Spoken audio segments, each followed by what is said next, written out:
Hey guys, this is a pre-recorded match on wetlands. It's a 4v4.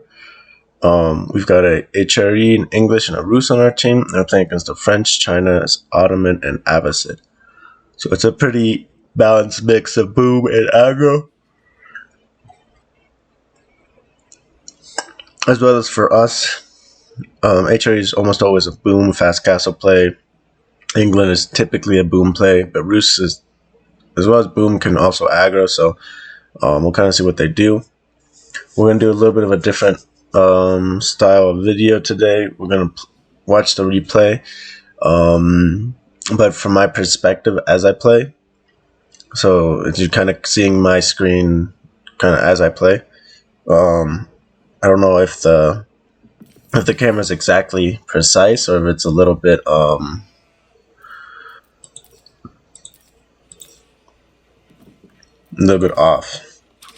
So I think I want to lock the camera.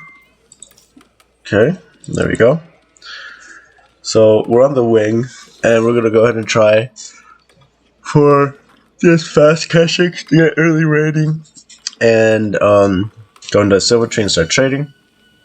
So we're just kind of doing our standard build here. One thing that I've been trying a lot, instead of going for my 2TC build on like the center positions and stuff, I've been doing mostly just 1TC silver tree, because I just feel like that early aggression timing can be really big in helping to really deny an opponent. So we're scouting around. We do see that Mr. Kang over there has sent an aggressive scout, so we're going to send back our Khan and try to get a cutback and gather up whatever sheep we can on our side before he does. It's one thing that kind of happens a lot in team games. People will send an aggressive first scout, sometimes a second scout to clean up their own.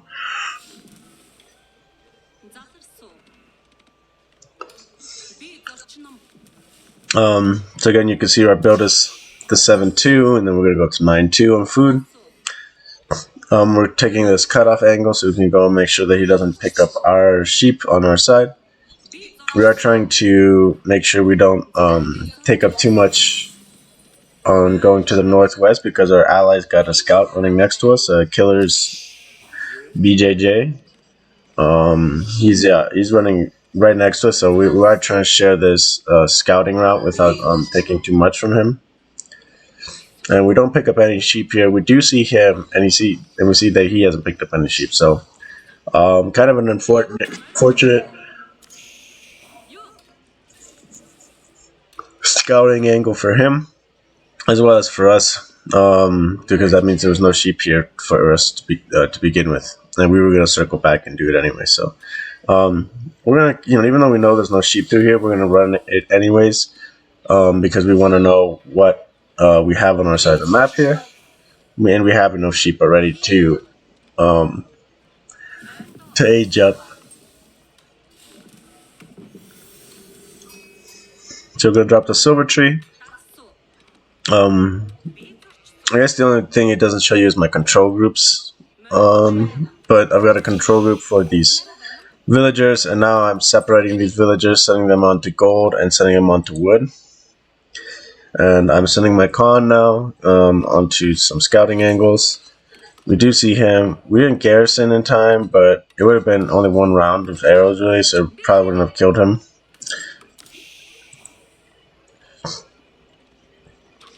And yeah, we saw his scout coming around, so we're actually ahead of his scout.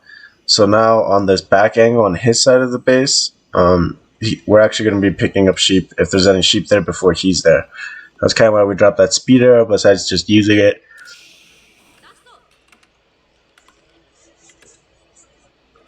And we dropped that falcon, hopefully to see if he's going to show up there. So we're paying attention to how we split our villagers. Yeah, so we got 2 villagers onto the wood, a couple of villagers onto gold. PC's rallying onto gold here. We have a 6-3-3 split, and then we're pulling a villager onto to build a stable. A little bit late on the stable timing, that's okay. And we see that there's a Chamber of Commerce here. So we're going to end up pinging that there's a Chamber of Commerce. I guess my pings don't show, which is interesting. But yeah, I definitely pinged that there's a Chamber of Commerce, just so people would know that he's going to go for trade, which not only means he's trading, excuse me, but there's a possibility that someone else can trade. They do have Avacid. Yeah, they've got Avacid, who's a likely trader. Ottoman sometimes trades. French really won't. I mean, French can trade, but typically they don't. English usually doesn't ever trade, so French can trade because of Chamber of Commerce, and Ottoman and Avacid both have possibilities, but Avacid's more likely a trader than an Ottoman player. Anywho, so we're scouting around. We're finishing scouting around this French base. We do see they've built a Barbican. The Chinese can be kind of difficult to raid, but we do have a couple knights out and on the way. He does have a forward gold spawn, so this is going to be kind of a nice spot for us to raid. Behind this, we're making a scout, and we're getting a wheelbarrow. And we see he's got it towered. And so he's got this tower. We can't really do much here to deny gold too much. So what we're going to do is rotate around the back here and just start working on that Chamber of Commerce. Even though it's slow, that torch damage will build up.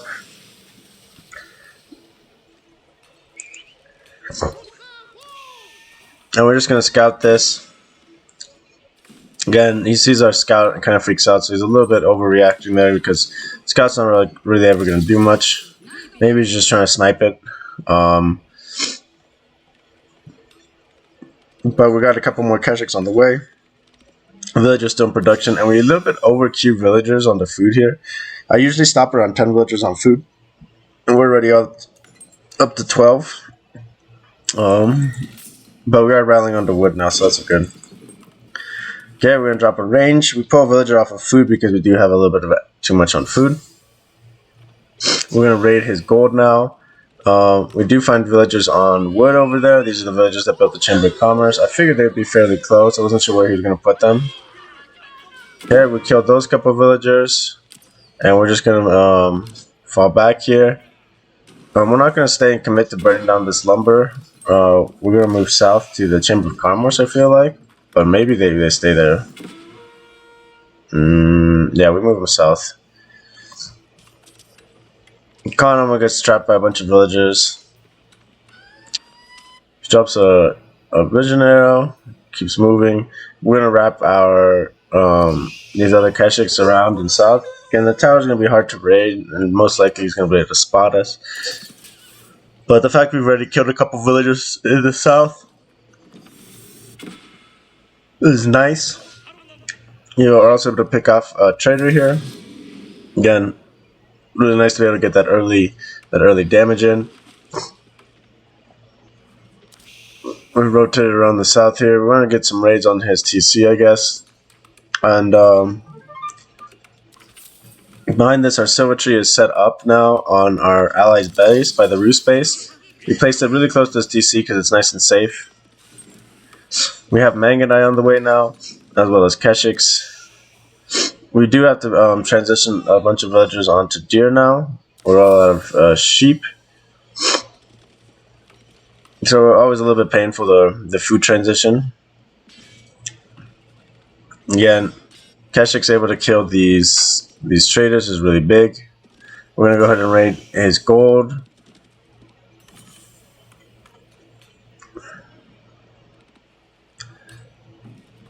And yeah, that quick hopping around is where we're trying to micro both sides. We get one more villager over there, again, which is really nice. We've taken out probably like 6-7 eco units at this point. These guys are going to start burning down the lumber. Or the scout's going to start burning down the lumber. We're going to have the keshiks on the trade post. That way we can take that out fairly quickly. We're up to 13 villagers on wood, so we've gathered quite a bit of wood. We're gonna have a really good wood gather rate at this time, 245 a minute. If you look at income per minute, yeah, 370. So we're sitting pretty nice here.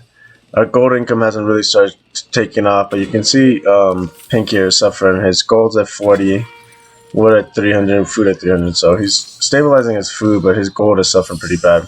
We're able to again kill a couple of villagers here. He sends over a couple of spearmen, but we're able to take this fight, and then we're gonna be able to heal up on. We do spot his scout here, so we're gonna go ahead and take out the scout real quick. He has a pretty good reaction here and is able to kind of like start running with it, but with the Mangadai, we're gonna be able to stay in range. Again, keshik over here, they're just slowly burning down. Our yellow ally is starting to send troops over, so it looks like he's gonna go for a push. Blue, the Chinese player, has sent some spearmen. There are 4 spearmen, so we're not gonna be able to fight that with hurt keshiks. We're gonna have to fall back. But it's okay, we have Mangadai on the way, so we're gonna send that troop and they're gonna meet up, and then they're gonna go ahead and look for more raids. Behind this, we're starting to long distance mine wood, so that's why we position these guys.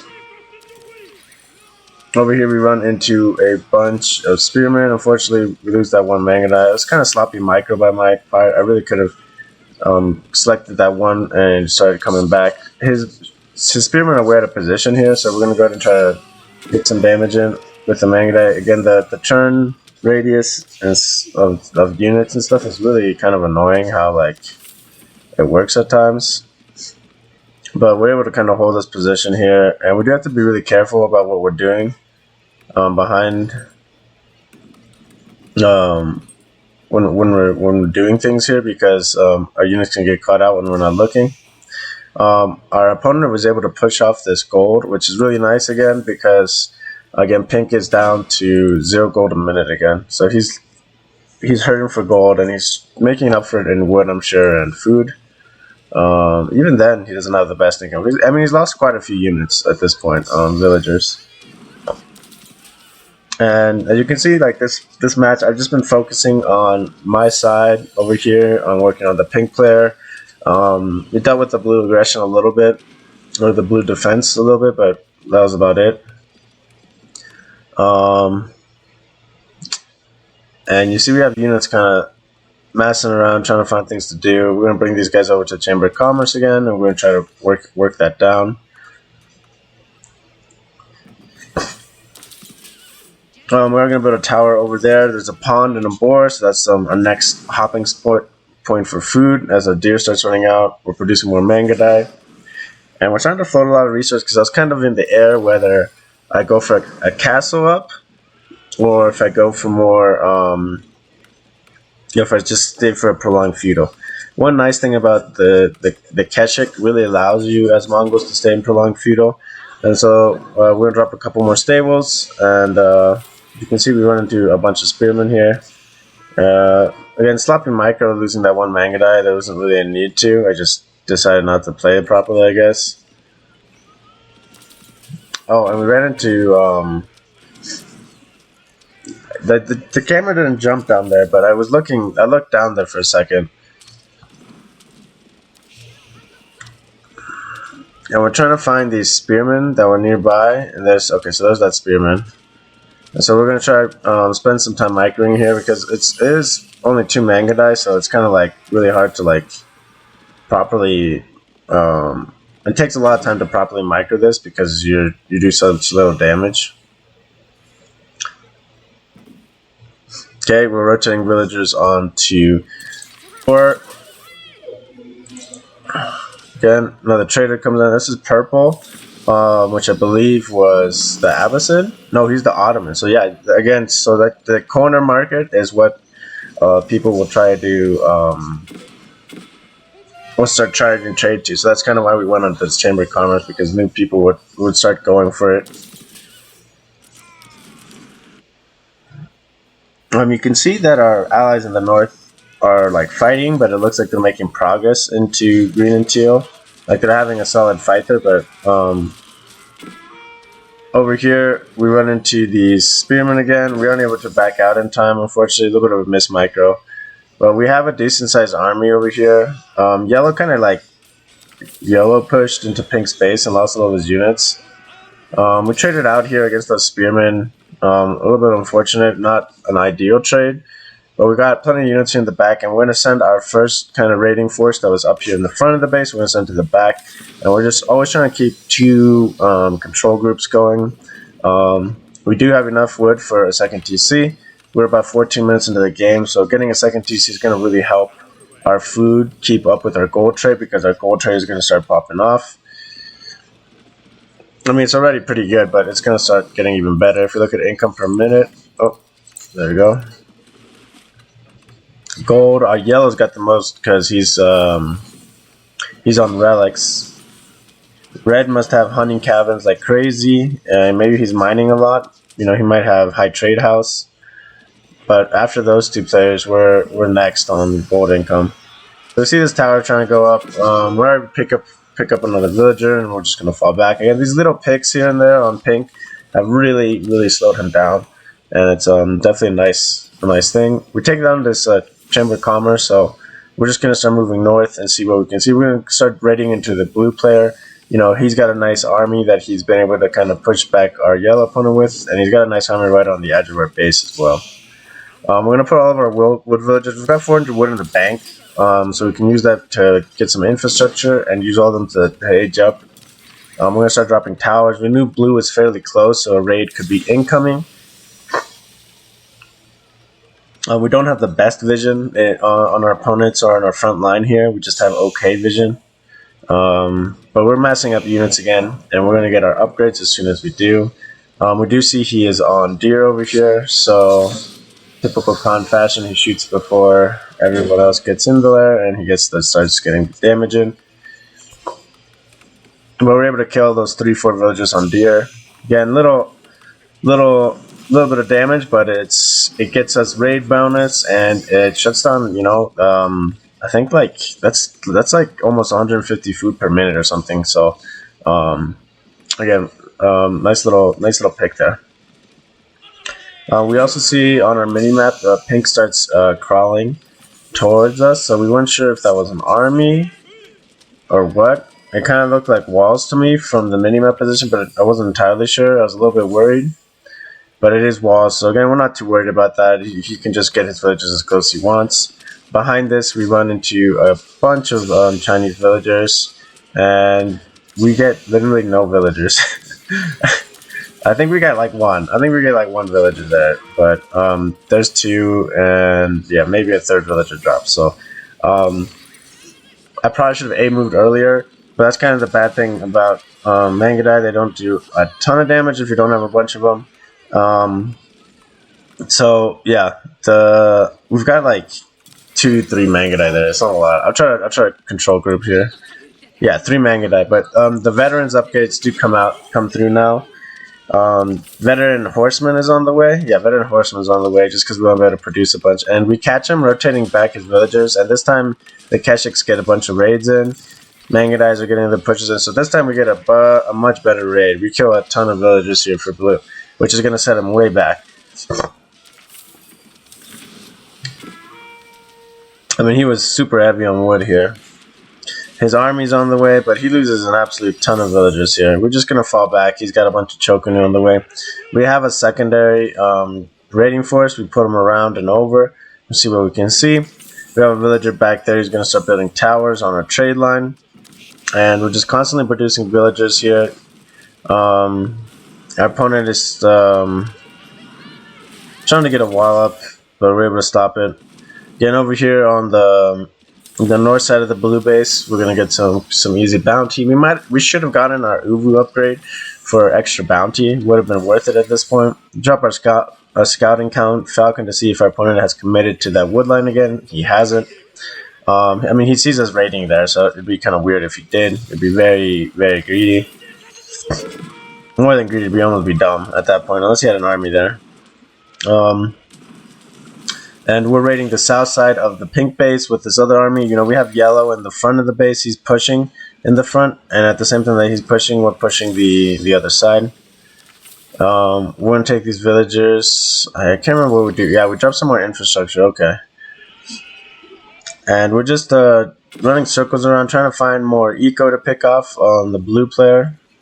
And now we have both of our raiding forces on the blue player. We have let yellow kind of do his thing. We're sending a little bit of our small army that was there. We have now 3 control groups of army.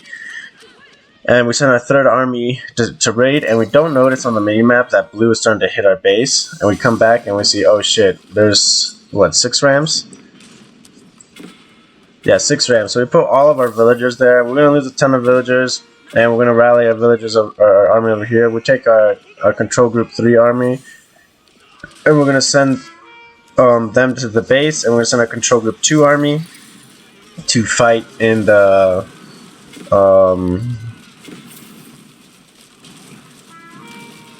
to dive basically the French player base. And so we just kind of stay out of here. We want to be careful. We don't want to lose this army as well. I think so. I think I don't fully commit there. So our villagers, I mean, we've lost an absolute ton of villagers, but our cavalry has showed up and they're going to help clean up this army. And we've gone from 2 TC down to 1 TC, but we do have a ton of wood at this point. So we've got enough to drop a 2nd TC here.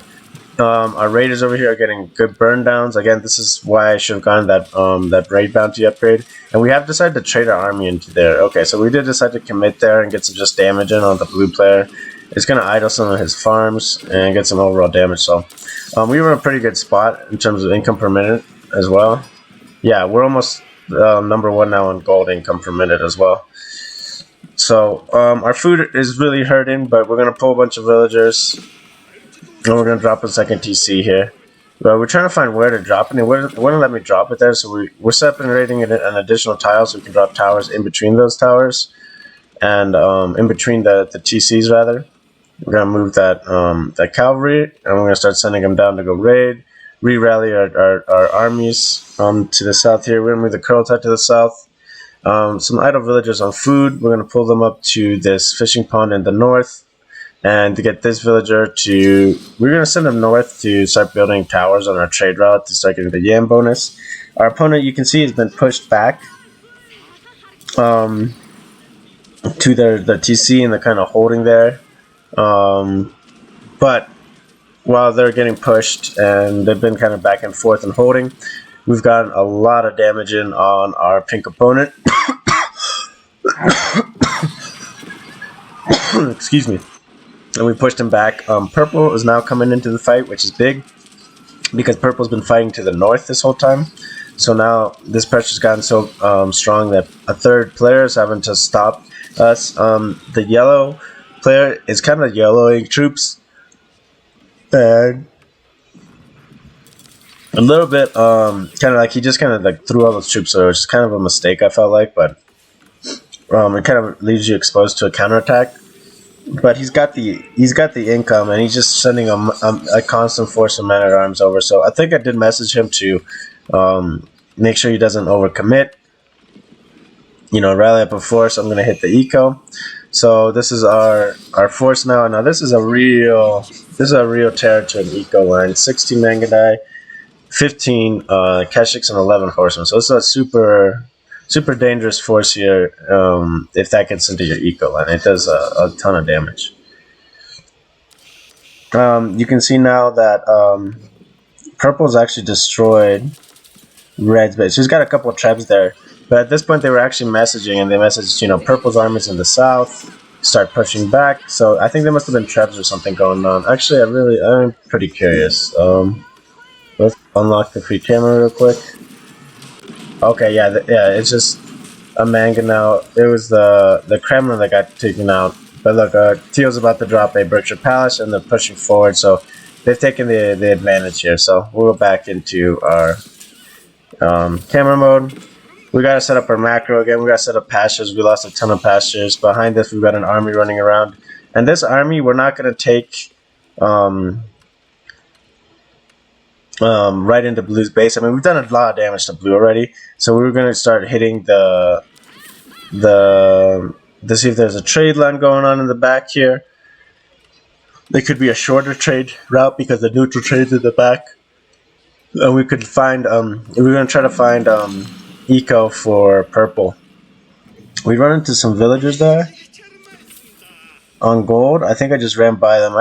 Again, I'm busy macroing. I'm just waiting for a ping to alert me when my units are getting attacked, and we're just running through here. We pick up some villagers here and there, and we see the military school, so we're gonna go for the military school burn down first and foremost. Pink has sent some raiders into our trade line. Again, gonna be kind of unfortunate because it's gonna drop us down. We're at number 1 on gold. Oh no, red's actually number 1 on gold. Oh, he's trading too right now. Red is trading as well.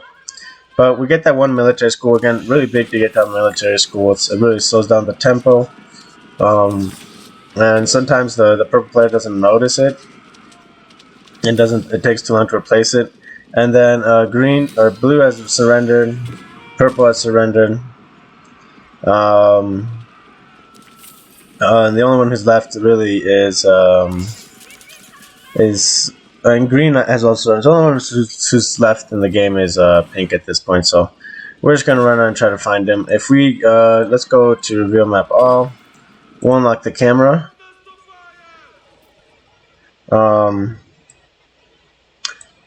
He has repaired his Chamber of Commerce, so that's the last thing that he's got going for him.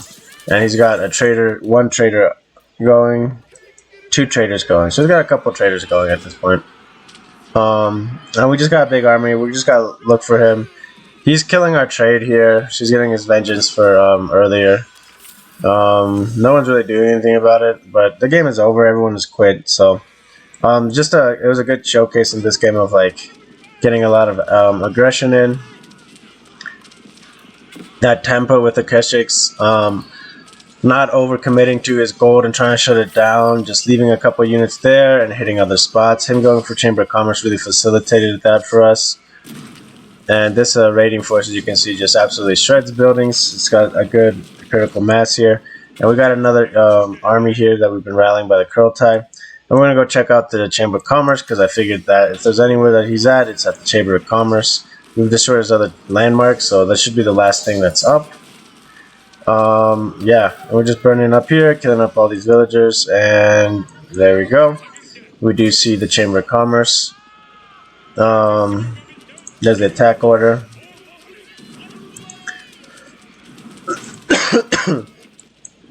Yeah, just running around trying to find stuff. All he had left was this trader. I did see a mining camp that is gold, so I was gonna go send that over there to see if there's over there. A little bit of a misclick on my armies there, and yeah, that cleaned it up for us. So, interesting little match. I don't know if you guys like seeing the game from my point of view. I thought it was kind of a good balance between live casting and the pre-recorded matches. Kind of giving you the point of view and kind of my thought process as I go. A little bit easier to do it in retrospect than in the moment. So total score, our yellow ally had the best overall total score. If you look at military, he got a better military score. I'm not entirely sure why. He had the largest army. Okay, so that's really what matters. It's just kind of funny how like the point system in this game is a little bit wonky, to say the least. But you can see we got a lot of kills. We have 191 kills, and most of this was an army, right? There's some spearmen here and there. We took a couple of small fights. So there's probably maybe around like 40 kills that were army. I would say like 40, maybe 50. But there's a lot of villager kills in here. A lot of trader kills and a lot of villager kills. And 37 buildings raised. So you can see we did a lot of damage to our opponent there. That's kind of what kind of tipped that southern side so heavily that purple had to come and help. And once purple left his side, they overwhelmed green with numbers there. So it was a pretty decent match there. And yeah, if you guys like that kind of format of video, let me know. And I'm gonna try it out for the next couple, and then we'll kind of see how it goes. If you guys like it or if you don't, and we can always go back to different types. So thanks for watching, guys, and I will catch you on the next one.